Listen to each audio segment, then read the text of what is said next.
بسم اللہ الرحمن الرحیم اردو البم کے معزز سامعین السلام علیکم۔ پیارے نبی صلی اللہ علیہ وسلم نے اپنی زندگی میں ہمیشہ اپنی گنہگار امت کے لیے اپنے رب کے حضور گڑ گڑا کر دعا و مناجات کی، اور جب سال کا آخری مہینہ چل رہا تھا تو آپ صلی اللہ علیہ وسلم نے اپنی اونٹنی جس کا نام کسوہ تھا پر سوار ہو کر لوگوں کو تاکید کی، جو کہ صحابہ نے اپنی زندگی میں تبلیغ کا سلسلہ جاری رکھتے ہوئے حضور صلی اللہ علیہ وسلم کا ایک ایک بیان لوگوں تک پہنچایا، اور آج بھی الحمدللہ سلسلہ تبلیغ جاری ہے۔ نبی کریم صلی اللہ علیہ وسلم نے ہمارے لیے کیا حکم فرمایا، اب جانتے ہیں تفصیل سے۔ سن 10 ہجری میں حج کا مہینہ قریب آیا تو رسول اللہ صلی اللہ علیہ وسلم نے خود حج کا ارادہ فرمایا۔ فرضیت حج کا حکم نازل ہونے کے بعد یہی آپ صلی اللہ علیہ وسلم کا پہلا حج تھا، اور یہی آخری حج تھا، جو کہ تاریخ میں حجۃ الوداع کے نام سے معروف ہے۔ مسلمانوں کو جب آپ صلی اللہ علیہ وسلم کے اس ارادے کی اطلاع ہوئی تو قریب و دور ہر جگہ سے بڑی تعداد میں انہوں نے نہایت ذوق و شوق اور خوب جذبہ و لگن کے ساتھ حج کی تیاری شروع کر دی،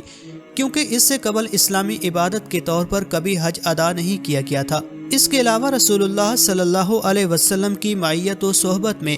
اس مبارک اور اہم ترین فریضے کی ادائیگی کی تو یقیناً شان ہی کچھ نرالی تھی۔ اس کے علاوہ یہ کہ اسلامی فریضے کی حیثیت سے چونکہ حج کا یہ پہلا موقع تھا، لہٰذا ہر ایک کی خواہش تھی کہ رسول اللہ صلی اللہ علیہ وسلم کی معیت میں اب اسلامی طریقے کے مطابق حج ادا کیا جائے،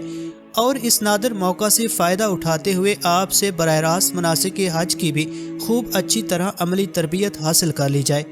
چنانچہ دور دراز کے علاقوں سے بھی بہت بڑی تعداد میں شمع توحید کے پروانے مکہ پہنچنے لگے، اور پھر رسول اللہ صلی اللہ علیہ وسلم کی صحبت و معیت میں حج کے دوران جب یہ خوش نصیب افراد میدان عرفات میں جمع تھے تب وہاں ان کی تعداد 1 لاکھ سے تجاوز کر چکی تھی۔ اس سے قبل کبھی حج کے موقع پر چشم فلک نے اتنا بڑا جمع غفیر اور انسانوں کا بحر بے قرار نہیں دیکھا تھا، اور تب وہاں میدان عرفات میں رسول اللہ صلی اللہ علیہ وسلم نے اپنی اونٹنی کسوہ پر سوار ہو کر حجۃ الوداع کا وہ مشہور اور یادگار ترین خطبہ دیا جو تمام دنیائے انسانیت کے لیے دستور العمل کی حیثیت رکھتا ہے، اور جسے بجا طور پر انسانی حقوق کا بہترین منشور کہا جا سکتا ہے۔ چنانچہ اس موقع پر آپ صلی اللہ علیہ وسلم نے اس عظیم الشان مجمع کو خطاب کرتے ہوئے فرمایا، لوگو میری بات غور سے سنو، کیونکہ شاید آج کے بعد آئندہ کبھی اس موقع پر میری تم سے ملاقات نہیں ہو سکے گی۔ اس کے بعد آپ صلی اللہ علیہ وسلم نے اپنی امت کو توحید کا سبق ایک بار پھر یاد دلایا کہ جس پر دین اسلام کی اصل بنیاد ہے، اور اس کے علاوہ تمام انبیاء کرام علیہم السلام کا اصل مقصد بعثت ہے۔ پیارے نبی صلی اللہ علیہ وسلم نے فرمایا، تمہارا خون، تمہارا مال، تمہاری عزت و آبرو باہم ایک دوسرے کے لیے اسی طرح پاک ہیں کہ جس طرح آج کا یہ دن اور یہ شہر اور یہ مہینہ قابل احترام ہے،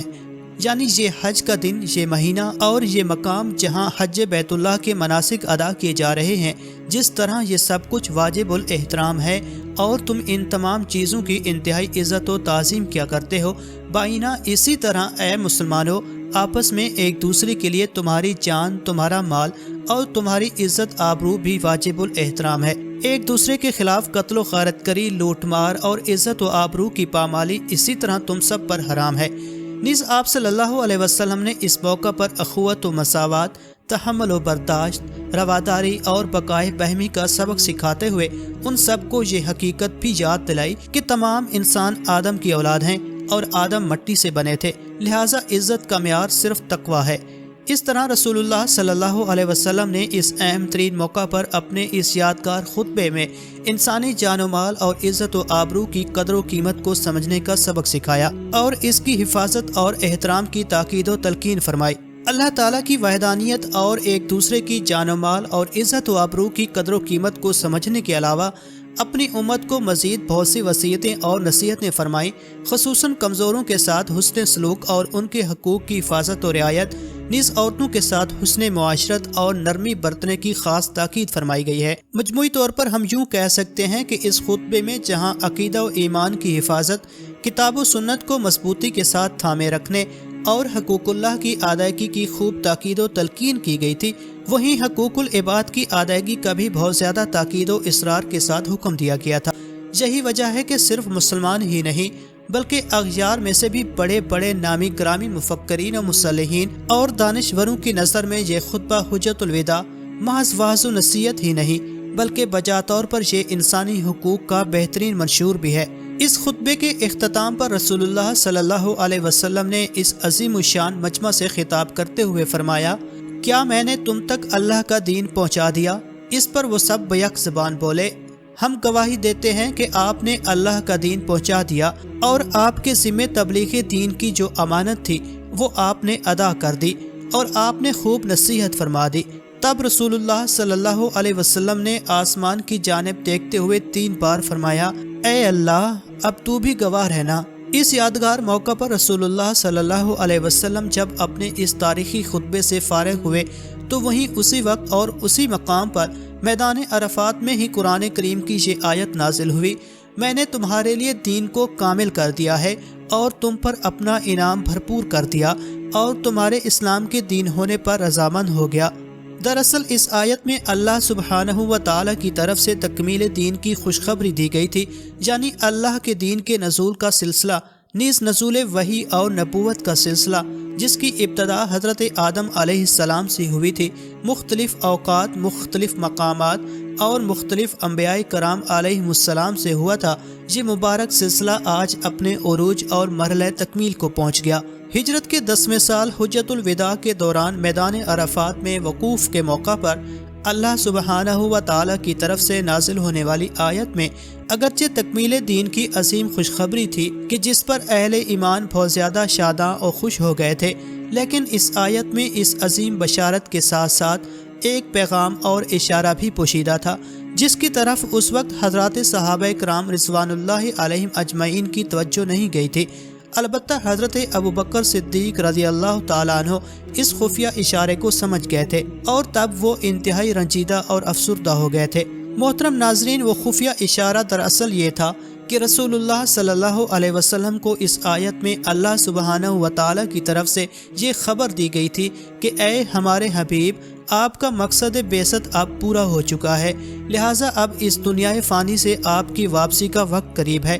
مزید یہ کہ اس حج کے موقع پر آپ صلی اللہ علیہ وسلم نے اپنے یادگار خطبے کے آغاز میں ہی 6 الفاظ ارشاد فرمائے کہ لوگوں میری بات غور سے سنو، کیونکہ شاید آج کے بعد آئندہ کبھی اس موقع پر میری تم سے ملاقات نہیں ہو سکے گی۔ اس حج کے دوران ایام التشریق میں رمی جمرات کے موقع پر بھی آپ صلی اللہ علیہ وسلم نے اپنے جانثار ساتھیوں کو مخاطب کرتے ہوئے یہ کلمات ارشاد فرمائے تھے، یعنی لوگوں یہ مناسک حج تم مجھ سے خوب اچھی طرح سیکھ لو، کیونکہ شاید اب آئندہ کبھی اس مقام پر میری تم سے ملاقات نہیں ہو سکے گی۔ جبکہ اس سے قبل کچھ عرصہ قبل ہی سورۃ النصر بھی نازل ہو چکی تھی، جس میں فتح مکہ جیسے اہم ترین اور تاریخی واقعے کے نتیجے میں لوگوں کے فوج در فوج قبول اسلام کا تذکرہ تھا، لیکن اس کے ساتھ ہی اس میں ایک اشارہ بھی پوشیدہ تھا، اور وہ یہ کہ مقصد بعثت اب پورا ہو چکا، لہٰذا اے ہمارے نبی، اب آپ کی واپسی کا وقت قریب ہے، اور اس چیز کا تقاضا یہ ہے کہ اب آپ زیادہ سے زیادہ اپنے رب کی تسبیح اور حمد و ثنا بیان کیجیے اور توبہ و استغفار کا خوب اہتمام کیجیے۔ اس موقع پر بھی اس صورت کے معنی و مفہوم میں چھپے ہوئے اس خاص اشارے کی طرف کسی کی توجہ نہیں گئی تھی، البتہ رسول اللہ صلی اللہ علیہ وسلم کے خاص ساتھی اور یار غار یعنی حضرت ابوبکر صدیق رضی اللہ تعالیٰ عنہ اس خاص اشارے کو سمجھ گئے تھے، اور تب بھی اختیار ان کی آنکھوں سے آنسو بہہ نکلے تھے۔ اسی سال حج سے قبل جب رمضان المبارک کا مہینہ آیا تھا، تب رسول اللہ صلی اللہ علیہ وسلم نے جبریل امین علیہ السلام کے ساتھ قرآن کریم کا 2 بار مذاکرہ فرمایا تھا، جبکہ اس سے قبل ہر سال ماہ رمضان میں قرآن کریم کا یہ مذاکرہ 1 بار کرنے کا معمول تھا۔ اسی طرح رسول اللہ صلی اللہ علیہ وسلم اس سے قبل ہمیشہ ماہ رمضان میں اپنی مسجد میں 10 روز اعتکاف فرمایا کرتے تھے، جبکہ اس سال جب رمضان المبارک آیا تب آپ صلی اللہ علیہ وسلم نے خلاف معمول 20 روز اعتکاف فرمایا تھا، اور جب آپ صلی اللہ علیہ وسلم کی صاحبزادی حضرت فاطمہ رضی اللہ تعالی عنہا نے اس کی وجہ دریافت کی تھی تو آپ صلی اللہ علیہ وسلم نے اپنی لاڈلی بیٹی کو مخاطب کرتے ہوئے اس کی وجہ سے بیان فرمائی تھی کہ مجھے اب اپنی موت قریب محسوس ہوتی ہے۔ انہی دنوں آپ صلی اللہ علیہ وسلم نے حضرت معاذ بن جبل رضی اللہ تعالی عنہ کو جب ملک یمن کی جانب روانہ فرمایا تو آپ صلی اللہ علیہ وسلم اس موقع پر انہیں رخصت کرنے کی غرض سے کچھ دور تک ان کے ہمراہ چلتے رہے۔ اس موقع پر حضرت معاذ رضی اللہ تعالی عنہ اپنی سواری پر تھے، جبکہ آپ صلی اللہ علیہ وسلم ان کے ہمراہ پیدل چل رہے تھے۔ اور پھر ایک جگہ رک کر آپ صلی اللہ علیہ وسلم نے انہیں مخاطب کرتے ہوئے ارشاد فرمایا، اے معاذ، شاید اب دوبارہ ہماری کبھی ملاقات نہیں ہو سکے گی۔ تم جب یمن سے واپس آؤ گے تو شاید میری مسجد اور میری قبر کے قریب سے گزرو گے۔ اور تب آپ صلی اللہ علیہ وسلم کی زبانی یہ بات سن کر معاذ بن جبل رضی اللہ تعالی عنہ پھوٹ پھوٹ کر رو دیے تھے۔ اور پھر آپ صلی اللہ علیہ وسلم نے اپنا رخ انور مدینہ شہر کی جانب موڑ لیا تھا اور اس طرف بغور دیکھتے ہوئے یہ ارشاد فرمایا، یعنی مجھ پر سب سے زیادہ حق ان لوگوں کا ہے جو متقی ہوں، خواہ وہ کوئی بھی ہو اور جہاں کہیں بھی ہو۔ اسی کیفیت میں سن 10 ہجری اپنے اختتام کو پہنچا، اور اس کے بعد جب اگلا سال آیا یعنی سن 11 ہجری، تو اس نئے سال کا پہلا مہینہ یعنی محرم آیا اور گزر گیا، اور پھر دوسرا مہینہ یعنی سفر شروع ہوا۔ تو اس مہینے کے آغاز کے ساتھ ہی آپ صلی اللہ علیہ وسلم نے باقاعدہ اپنے سفر آخرت کی تیاری شروع فرما دی۔ چنانچہ انہی دنوں ایک روز آپ صلی اللہ علیہ وسلم میدان احد کی طرف تشریف لے گئے اور وہاں شہدائے احد کے لیے دعائے مغفرت فرمائی، اور پھر وہاں سے واپسی پر آپ صلی اللہ علیہ وسلم نے لوگوں کے سامنے مختصر خطبہ دیا، جس میں آپ صلی اللہ علیہ وسلم نے فرمایا، یعنی لوگوں، میں تم سے آگے جانے والا ہوں اور میں تمہارے بارے میں گواہی دینے والا ہوں۔ اللہ کی قسم، میں اپنے حوض کو ابھی سے دیکھ رہا ہوں۔ اور پھر انہی دنوں ایک رات آپ صلی اللہ علیہ وسلم نصف شب کے قریب جنت البقیع تشریف لے گئے، اور اہل بقیع